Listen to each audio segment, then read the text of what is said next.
Sejam muito bem-vindos a mais um episódio do Bloco Podcast. No episódio de hoje, vamos falar dólar versus real. Estamos no início do fim. Comigo tenho o gripado Felipe, investidor descentralizado. Tudo bem, Felipe? Tudo bem. Bem. Não, tudo bem, tudo tranquilo. Mais ou menos, né? Eu tô doente, eu tô em luto pelo Brasil, tô brincando. Não tem nada a ver com o Brasil, não. Ah, mas, não, depois que a gente falar do dólar, aí vocês vão entender o luto pelo real, pelo menos é válido, né? Ah, sim. Sim. Esse é um tema que eu tenho acompanhado um pouco mais à distância, felizmente, É. né? Porque aqui as coisas estão bem mais estáveis, né? O euro recuperou um pouco do que ele tinha perdido em relação ao dólar. E ele costuma se manter nessa faixa 1,07, 1,13, ad eterno, tirando situações muito específicas. Mas eu tenho acompanhado, né, que o dólar realmente subiu muito no Brasil. Parece que investidores tiraram uma quantidade relevante de dinheiro de aplicações via B3. E o cenário preocupa no geral, né, brasileiro, mas não surpreende aqueles que vêm acompanhando essa história toda com um viés mais libertário, com conhecimentos mais austríacos de economia, né? Cara, com certeza não. Quem nos ouve, as pessoas que nos ouviram 6 meses para trás e fizeram o que a gente sugeriu ser feito, que era comprar Bitcoin ou ter caixa em dólar, está muito bem. Está muito melhor do que poderia estar se estivesse mantido dinheiro em real, por exemplo, ou comprado, sei lá, Vale 3 ou Petrobras, ou Tesouro PCA, tanto faz, não interessa. Quem nos ouviu nessas questões está realmente muito para frente, porque, né, a nossa bola de cristal, né, liderada pelo Hugo Mandiná, ela conseguiu mostrar que, de fato, o dólar ele está subindo vertiginosamente. A outra perspectiva, que o real está caindo absurdamente, perdendo valor, perdendo poder de compra, sugando aquele pouco que você ainda tinha de força compradora nessa economia mundial. Isso está indo embora no momento em que falamos com você. Bom É, dia, começou o episódio. o cenário não é bom. Eu vou dizer quando eu me toquei disso foi com o Urich em termos de dolarização de poupanças e investimentos. Quando eu vim para cá, eu vi a coisa real acontecendo. E depois que o Lula entrou nesse governo, claro, tenho família no Brasil e tudo, eu comecei a mostrar coisas. Olha o que tem aqui no mercado, né? Assim, é lógico, você tá num país diferente, você tem acesso a coisas que você não tinha, né? Você tem uma série de coisas diferentes, né? Enfim, por mais que seja parecido na culinária, né? Você tem uma, você se come muito bem aqui, muito parecido com o que o Brasil faz, mas você tem uma situação que você tem acesso a coisas que você não tinha antes. E quando eu comecei a me dar conta que, né, isso, por exemplo, eu postei, deu uma crise de azeite aqui, falei, galera do Brasil, comprem azeite. Ah, mas o azeite já subiu. Tava 15, agora tá 25. Falei, comprem para 2 anos. Porque vai subir muito mais que isso, porque a crise é europeia, né? Então, você começa a ver essas coisas mais macros. E quando eu cheguei ao ponto de ver que eu estava comprando produtos brasileiros, literalmente brasileiros, ou produtos em que o Brasil é maior produtor mundial e Portugal sequer produz, e eu estava pagando menos aqui do que o brasileiro estava pagando, acendeu todos os radares do tipo assim, cara, é uma questão de tempo para algo ruim acontecer em termos de economia macro, né, em termos de dólar perder, né, o real perder valor em relação ao dólar. E este é o momento para dolarizar. Era o momento que o dólar estava 5, né? 4,90, 5. Foi inclusive o que eu fiz em relação a caixas que eu tinha em real, né? Porque eu falei, não adianta ganhar, estar num CDI de 10%, 10, 11%, sendo que a hora que isso estilingar, esses 10% vão embora em um dia, né? 2 dias. Porque o dólar vai se apreciar absurdamente, o real vai perder muito valor.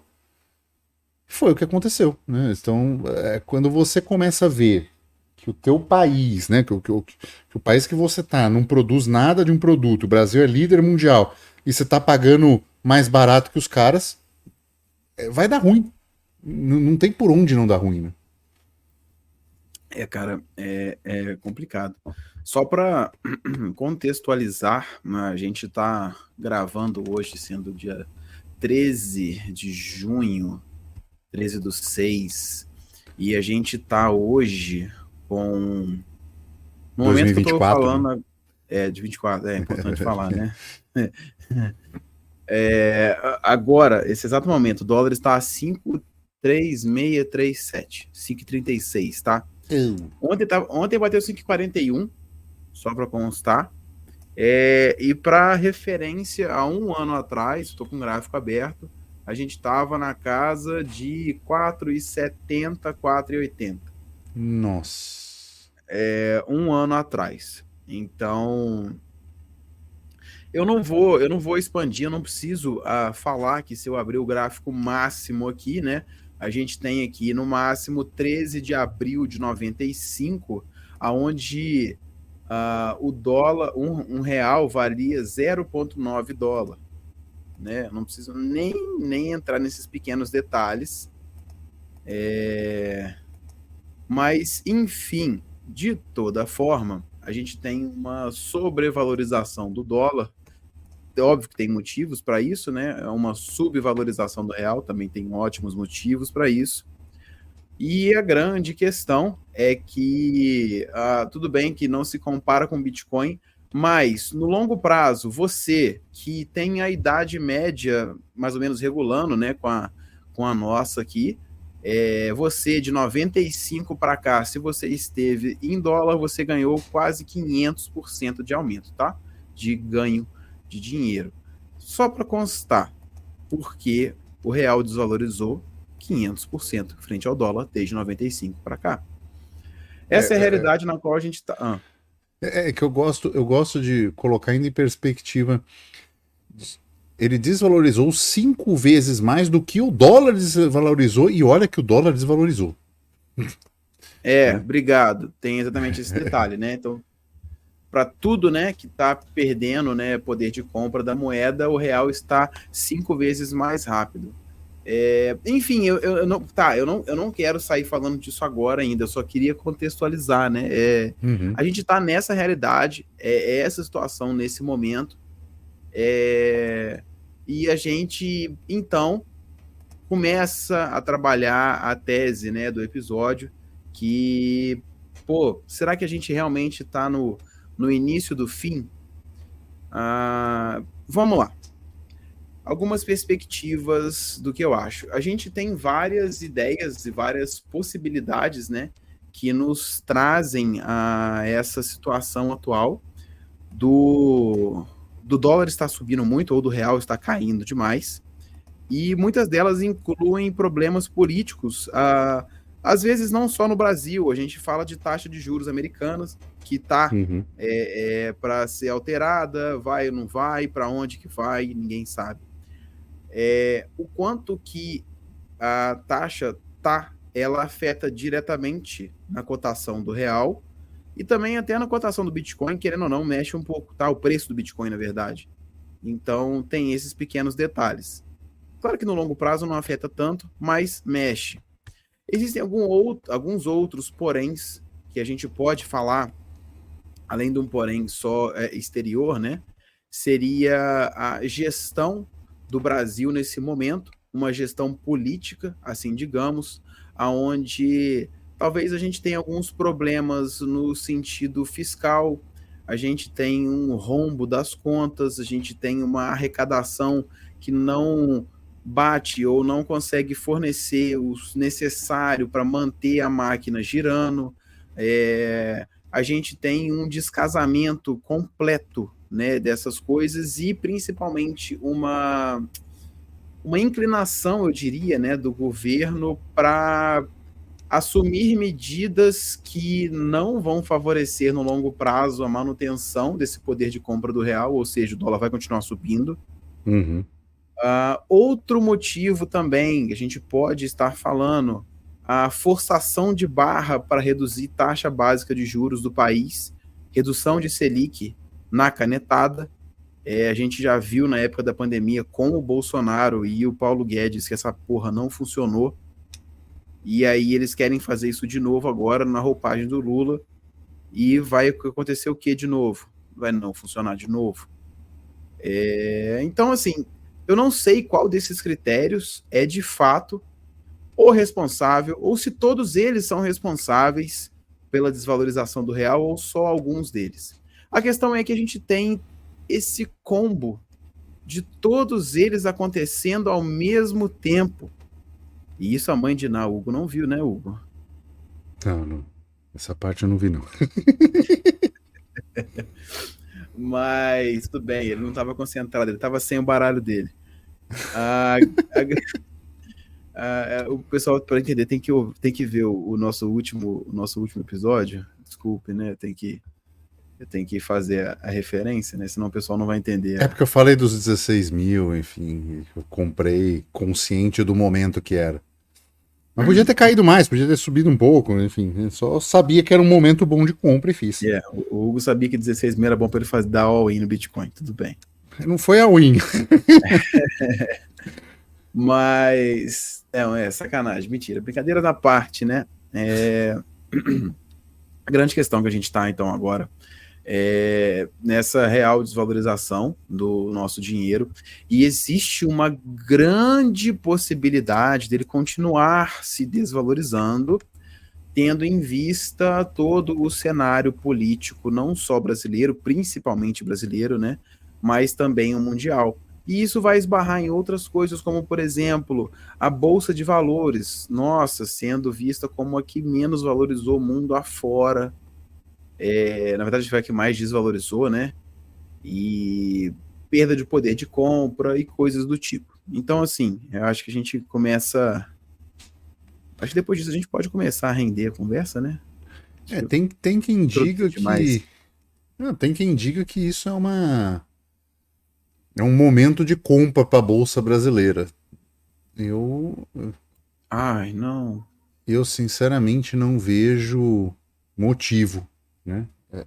Não. Porque o ganho da Bolsa histórico, ele está apenas nominal, né? Então, por melhor que isso performe-se com outra política, né? Assim, enfim, é você depender da boa vontade de político, né? Você coloca suas decisões em um ambiente que é politicamente manipulado de uma forma muito mais intensa do que o mercado cripto, né? Por exemplo. Veja bem, eu não estou dizendo que mercado cripto não seja influenciado politicamente, porque é sim. Mas você está mais aberto a um mercado mundial do que um mercado regional de um país altamente protecionista, com um enorme controle de capital e que entrou num momento de. É difícil dizer nessas palavras, não ser mal interpretado, mas entrou num momento de vingança, Eu acho que é o Deep State. É o Deep State aliado ao Estado se vingando do povo por achar que poderia eleger alguém que falasse em liberdade. Né? Para mim é isso. Sei que não vai ser muito bem interpretado, mas a maneira com que tem sido feita, ela não é não intencional, sabe? É taxação em cima de taxação, é querer tudo, é querer ver as pessoas na pobreza, sabe? É intencional, não tem um sem querer nisso, sabe? Não tem um tipo, eu criei um Pix e isso é bom. Não, não é bom. Mas o cara achar que é bom porque dá independência para as pessoas, sabe? Isso você pode dar o benefício da dúvida, por exemplo. Né? É uma cagada, mas é um benefício da dúvida. O que está sendo feito, não. Você está esmagando, sabe? É olhar e falar assim: agro, você não estava comigo, você toma, sabe? Você vai, a única coisa que vai sobrar para você é exportar.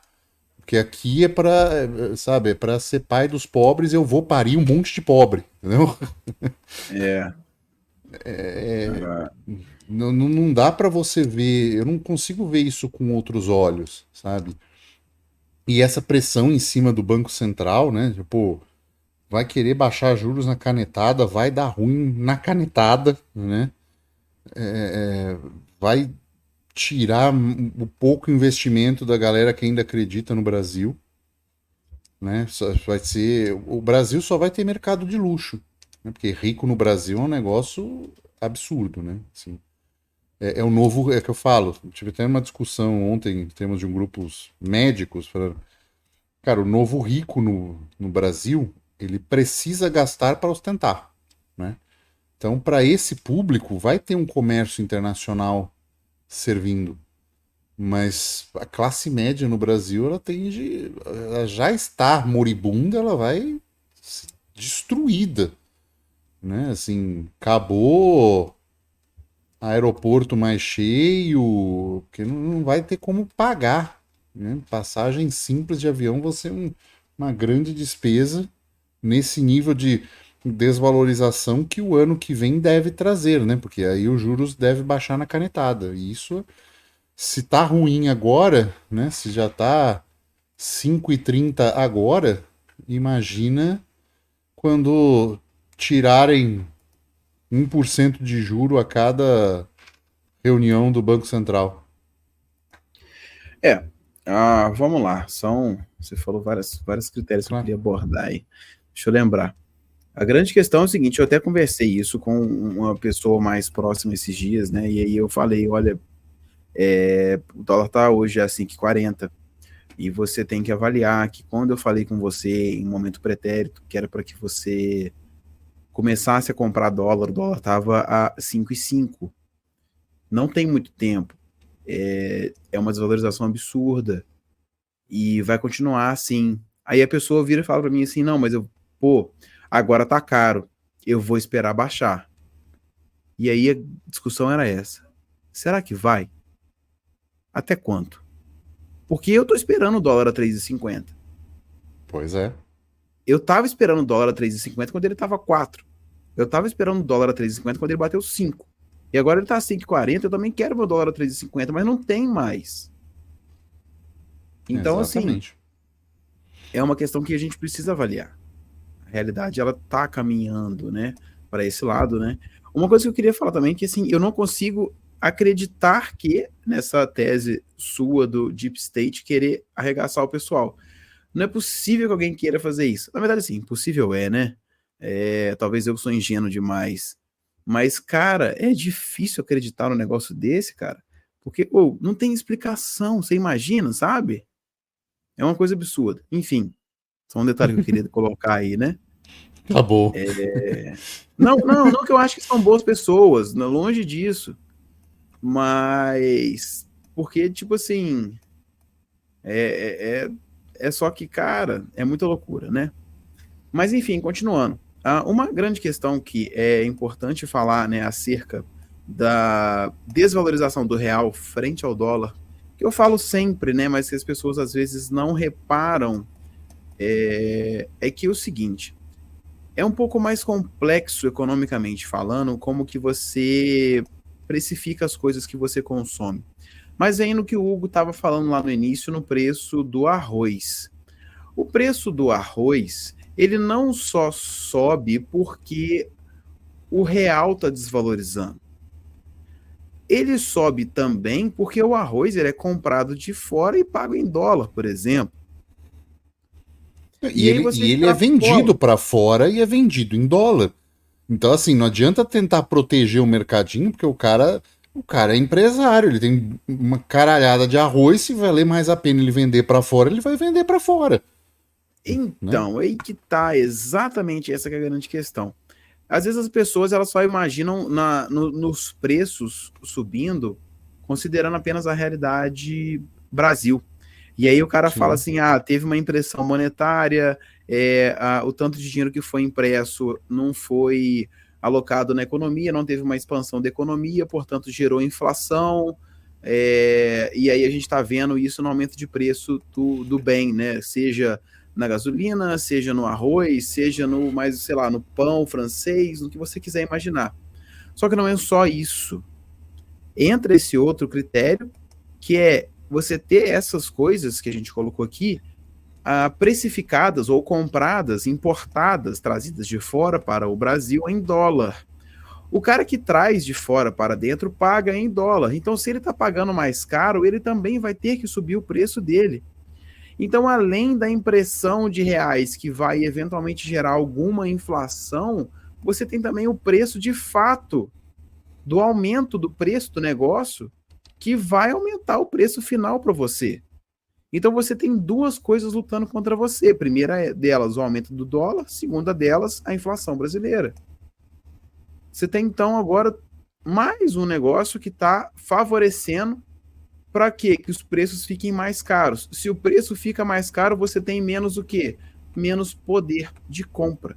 E é isso que a Uhum. gente fala e bate tanto aqui na tecla. A manutenção do poder de compra, ela está muito relacionada com você, querendo ou não, investir numa moeda forte. Estamos falando só de dólar aqui, não estou entrando no detalhe de Bitcoin, que vai, em tese, ser até melhor do que o dólar nessa situação. Mas você conseguir se precaver dessas coisas, tomando boas decisões. E, mais uma vez, não é você colocar tudo que você tem em dólar. Não é isso. Calma. É você avaliar, ir colocando o que você pode colocar em dólar. Porque se você for avaliar no último mês, tudo que você guardou em dólar, o que você pagou de IOF para converter e pagaria de IOF para converter de volta de dólar para real, a valorização ainda valeu a pena, tá? Você ganhou dinheiro fazendo isso. É só um Uhum. pequeno detalhe para você ter noção do tanto que está se perdendo de dinheiro ficando em reais. Então, assim, é uma perda de poder de compra muito grande. E, assim, não é problemático falar disso. O real, ele tá mal gerido. Pronto. Não é problema. O primeiro passo é você admitir o erro, admitir o problema, né, daquela situação para você consertar, e a gente tem que admitir isso. O real ele não está bem das pernas. E o que, que você e eu, ou o Hugo, podemos fazer para melhorar isso? Nada. O que eu vou fazer então é proteger o meu dinheiro, o meu pouquíssimo capital, e vou investir em algo que mantenha o meu poder de compra, como por exemplo o dólar. Simples assim. Pois sim, talvez valha a pena colocar a coisa em perspectiva, né? Euro, se sofre um aumento de 2, 3% num dia ou queda, cara, isso é noticiado em relação ao dólar, sabe? É uma grande queda. A gente vê 5% no Brasil assim ir e voltar na coisa mais rápida do mundo, sabe? Essa instabilidade cambial não é algo normal, não é algo saudável. É a mesma coisa da violência no Brasil. É você se acostumar com uma instabilidade que não é nada normal, tá? Tá errado isso ser assim, né? Isso é um sinal que o guardião da moeda é um mau guardião da moeda. Ele não consegue fazer a moeda dele ser estável ao longo do tempo. E veja bem, nós não estamos comparando essa estabilidade com uma moeda também estável, né? Não é comparar ao ouro, né, que tem uma relativa estabilidade ao longo do tempo. Não, a gente está falando de uma moeda, o dólar, que também está se desvalorizando e muito ao longo do tempo. Então, se a gente está nos últimos 30 anos, algo que o dólar perdeu já muito do poder de compra, mais da metade, a gente está 5 vezes pior. Né? E isso é muito grave. Isso é um sinal para que se discuta, dentre outras coisas, qual a necessidade do Brasil ter uma moeda própria. Né? Porque Agora você que se. tá muito, você que tá muito revolucionário, Hugo. Eu concordo com você, mas eu não posso falar que eu concordo, né? Então, assim. É, por que não ter isso? Por que não se discutir isso? Já que o guardião da moeda local tem feito historicamente uma inflação muito maior do que países ditos desenvolvidos ou com uma maior estabilidade econômica. Por que não abrir mão desse poder? A gente sabe por quê, porque se você perde o poder da impressora, você é obrigado a ter uma política pública muito mais ajustada. Você não pode ter déficit público, né? Você não pode ficar devendo e pagar através de impressão. Né? Você só tem títulos públicos para se financiar e títulos públicos você só consegue fazer isso se houver interesse de pessoas comprando. Mas se você precisar disso em larga escala, como seria o caso do rombo brasileiro que ia ser feito, as pessoas não teriam confiança nesses títulos, no pagamento desses títulos, ou seja, se arruinaria a economia. Então, por isso, não se abre mão dessa moeda, mas está na hora de se cogitar. Enquanto ainda não é proibido, por que não indivíduos adotarem uma moeda menos pior? Né? No caso, que seja o SDT, por exemplo, que tem uma grande facilidade de transação, preserva seu valor muito melhor, né? O PEG dele, quando se perde o PEG, cai 2, 3%, logo volta, né?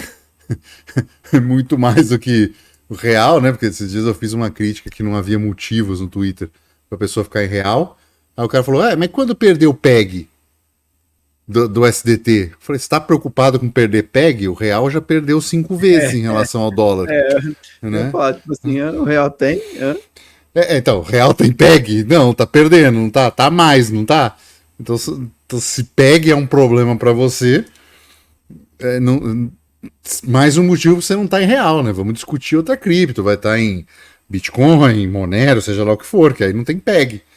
Mas não ser um motivo para não usar, para continuar em real, né? Então nós temos esse problema. Ele governamentalmente falando não vai ser resolvido, não tende a ser resolvido. Mas para indivíduos cabe a resolução. Né? Cabe ele voluntariamente adotar o SDT, cabe voluntariamente o comércio aceitar o SDT, e aí o Felipe tem um livro muito interessante, a gente tem episódio sobre isso também, como adotar criptomoedas no seu comércio, né? Um passo a passo simples, como passar a resolver, a aceitar isso, e as pessoas passarem a transacionar porque é tão simples quanto o Pix. Só não é gratuito, mas dependendo da rede escolhida, você tem taxas de 1 centavo, né? Então, 1 centavo de dólar você pagar numa transação para não terminar o dia com o seu real valendo 5% a menos, vale muito a pena, né? Se eu for botar isso nos números. Paga até o cafezinho. É super válido, assim. É aquela coisa, né? Eu acho que as pessoas elas deveriam, né, migrar para outra forma de dinheiro, não no sentido anarquista da fala, mas no sentido de proteção mesmo, no sentido de proteção do seu patrimônio. Você trabalha para ganhar dinheiro. Só que você trabalha para ganhar um dinheiro e esse dinheiro que você ganha ele tem um reloginho dentro dele. O Sim. reloginho que você não enxerga. E esse reloginho ele bate muito mais rápido aqui no Brasil. Uhum. Quando esse dinheiro que você recebe, que está na sua conta em real, o reloginho vai dando volta, dando volta, dando volta, e ele vai valendo cada vez menos, muito rápido. E se você quer ver o fruto do seu trabalho mantendo poder de compra, podendo adquirir coisas para você, para os seus filhos, para sua família, liberdade, viagens ou bens, produtos, imóveis, não interessa o que, você precisa avaliar outras formas de fazer com que esse reloginho que tem dentro do seu dinheiro desvalorize cada vez mais devagar. E não é no real que você consegue fazer esse tipo de coisa. Essa que é a grande questão. E esse momento agora da história, essa parte de 2024, está exacerbando essa situação. Esse que é o lance. Por isso que eu trago para as pessoas, né? A gente fala dessa ideia, dessa possibilidade de você pegar e ter parte das suas economias em dólar, que seja investimento tradicional. Já tem várias contas oferecendo conta em dólar. Gente, não é por acaso que todas as contas dos grandes bancos não, né? Mas muitos dos bancos que a gente tem acesso no Brasil estão oferecendo conta global. Você acha que é porque eles querem que você tire o dinheiro do país? Ou é porque eles estão com medo de perder cliente para outras empresas que fazem isso? É óbvio, tá todo mundo vendo que tá tendo uma fuga de capital do Brasil e aí eles oferecem para você a opção de uma conta global para não perder você como cliente. Por quê? Porque eles sabem que é essa a tendência. Então você não vê isso, ou você pelo menos bater o pé achando que não, o Brasil é o Brasil, aqui tem samba e futebol. Cara, para! A não ser que você queira assumir que aqui tem samba e futebol e ficar pobre. Não tem problema. Aí eu aceito. Mas assim, Seja consciente, né? exatamente. Não, não, não. Eu quero ser pobre, mas eu prefiro ficar em real. Beleza, tranquilo. Mas a grande questão é essa. Então, assim, já tá muito na cara que isso vai acontecer. A gente tem um problema fiscal que. Eu não lembro. Você falou alguma coisa que me veio o problema fiscal à cabeça. Agora eu já esqueci o que foi que você falou. Mas a grande questão é que a gente tem um problema fiscal. O Brasil sempre teve um problema fiscal. Não é Uhum. questão de Lula, não é questão de Bolsonaro somente. Uhum.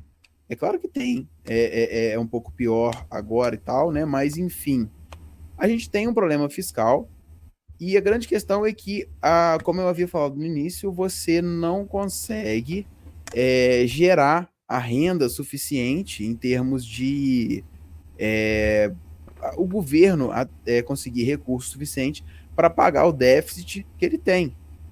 Sim. E aí o governo já está estudando formas de fazer intervenções, seja, sei lá, uma política de desoneração daqui e dali, ou os impostos que, como a gente falou aqui, parece sacanagem, mas todo santo dia aumenta a alíquota em alguma coisa.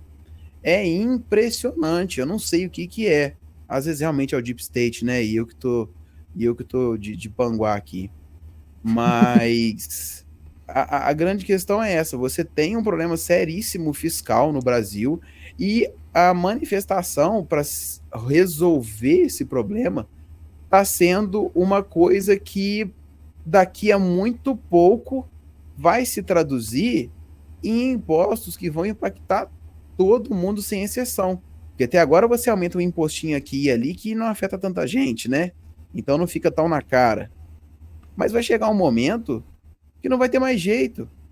Vai ser um imposto tão grande em alguma coisa que você consome, alguma coisa que você precisa, alguma coisa que vai afetar a sua qualidade de vida. E aí as pessoas já estão vendo isso. E esse problema está fazendo com que você também tenha pessoas saindo do real, indo para o dólar, gerando desconfiança e etc. E assim, além do investidor internacional, né? O investidor internacional, ele já opta tranquilamente, não, eu vou ganhar minha renda em dólar, o que essas contas em dólar, igual eu falei, né, estão oferecendo hoje. eu vou ganhar minha rendinha em dólar lá, que é muito melhor do que eu ficar ganhando essa rendinha em real. Porque você, como a Sim. gente explicou aqui mais cedo, você tem uma perda de poder de compra muito maior se você for avaliar na questão de reais do que estando em dólar. Então, assim, é mais um critério, é mais uma situação que traz isso, né, que eu vejo como um fortíssimo de um problema. Detalhe, a gente não falou nesse episódio de Bitcoin. A gente não falou de Bitcoin ainda. A gente está falando só de dólar. Por Uhum. quê? O real está desvalorizando frente ao dólar e frente ao Bitcoin, então nem se fala, né? Se você for, só para fazer um paralelozinho, né, para o meu amigo Bitcoin, Satoshi Nakamoto, pô, conhecido meu de longa data, eu, a questão, né, do Bitcoin nesse meio todo é que essa ingerência política no Brasil que faz com que o real desvalorize também acontece em outros países, como por exemplo nos Estados Unidos ou até mesmo na zona do euro. A diferença é que você tem uma desvalorização mais lenta. Para você não ficar, né, à mercê dessa desvalorização até lá nos States, por exemplo, é que eu tenho Bitcoin. Assim, eu teria, né? Se fosse para eu comprar, certamente eu compraria bastante. Mas eu não tenho isso porque eu não tenho dinheiro. Mas, enfim, qual aspecto que faltou a gente falar que eu não lembro?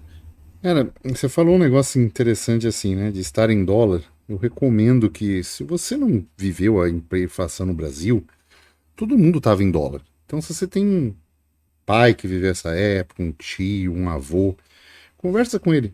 Pergunta como é que era.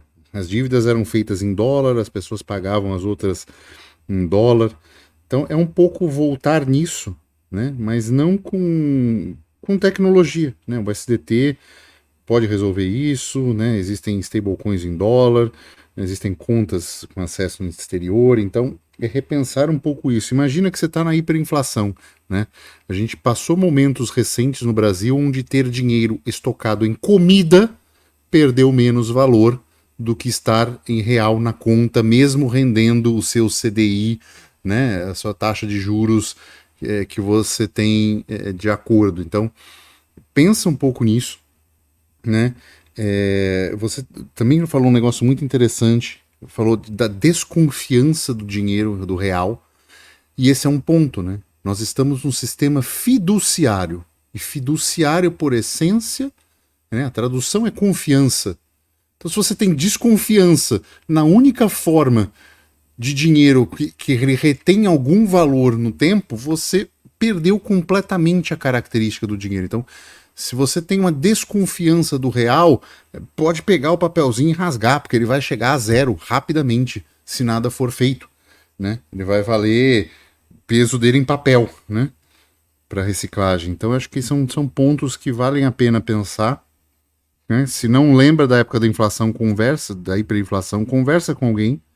Entenda que você está passando num período já em que certos momentos você ter o dinheiro em comida, você estocar comida é mais do que você ter ele na conta, como era na época da inflação, você recebia, ia lá e comprava tudo em comida, porque senão você ia perder dinheiro ao longo do mês. Então é esse ponto que chegamos, em alguns momentos, não são todos, mas é bom você já ter ideia do que isso pode levar e já se tomar providências em relação a isso. Então, sobrou R$ 50, é aquilo que você vai deixar rendendo na sua conta? Não, vai lá e compra dólar, o SDT e mantém aqui no SDT.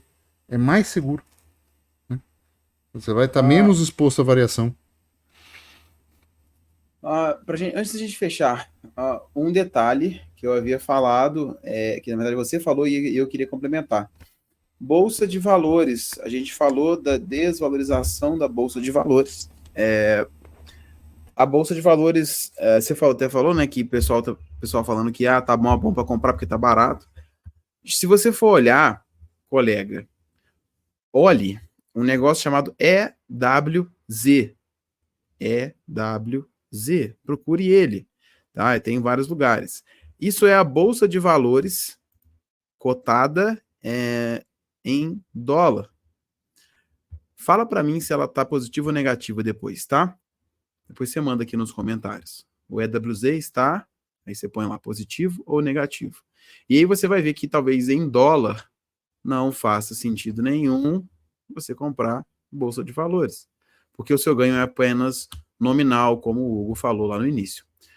Um outro detalhe também, antes da gente já ir finalizando aqui, é a questão da avalie a possibilidade. A gente faz isso, a gente presta consultorias para isso, a gente ensina as pessoas a fazer isso, eu gosto de falar sobre isso. Avalie a possibilidade de adotar criptomoedas no geral, no seu comércio. Seja o SDT, seja Bitcoin, seja o que for. Avalie esse tipo de coisa, porque isso vai muito provavelmente salvar a sua economia, seja ela familiar ou parte da sua economia, se ela for uma economia talvez empresarial maior, etc. É. Então, fiquem uns alertas aí. Vamos para a notícia, né? Deixa eu pegar aqui, peraí. Tá. Notícia do dia. Vamos ver se dá para piorar essa situação.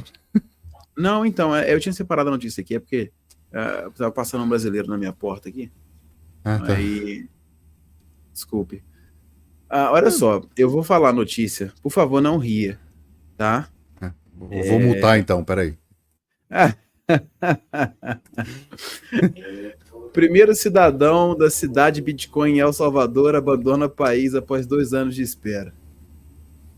É só isso que eu tinha pra falar. Peraí.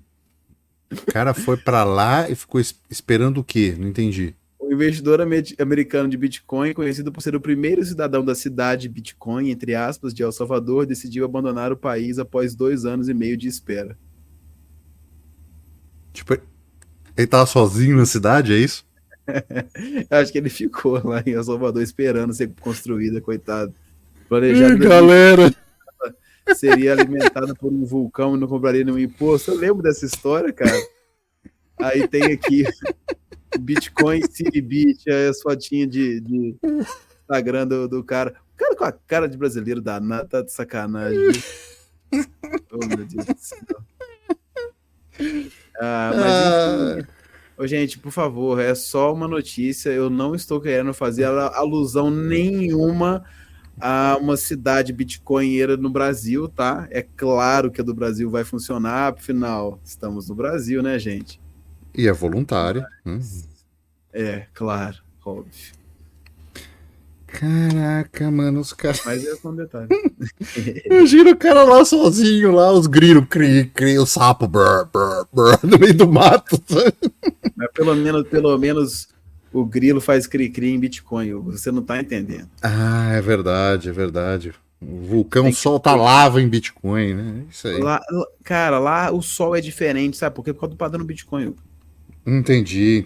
Ali o sol não queima, né? Não, para. Entendi. As favelas são mero turismo, porque não tem violência, não tem nada. Tem um presidente entrando com o exército para fazer votação no meio do parlamento, né? Para conseguir aprovação, mas eu não considero isso violência, afinal de contas é necessidade do mundo, né? Tem que fazer reformas, né? É o Estado fazendo o trabalho dele. A gente não defende isso aqui em todo podcast? Pois é isso aí. Ué. Há 2 anos esperando. Enfim, né? Tem gente que fica em real, tem gente que espera a cidade Bitcoin. Tem gente que fica em El Salvador. Enquanto isso, né? As pessoas. Cara, me manda depois essa notícia. Eu preciso fazer post disso. Enquanto isso, a gente fica por aqui. Enquanto isso, né? Vamos ficando por aqui. Deixem aquele like. Deixem um comentário. Deixe o comentário dessa de El Salvador, por favor. Quero ouvir a opinião de vocês. E é isso. Ficamos por aqui e tchau.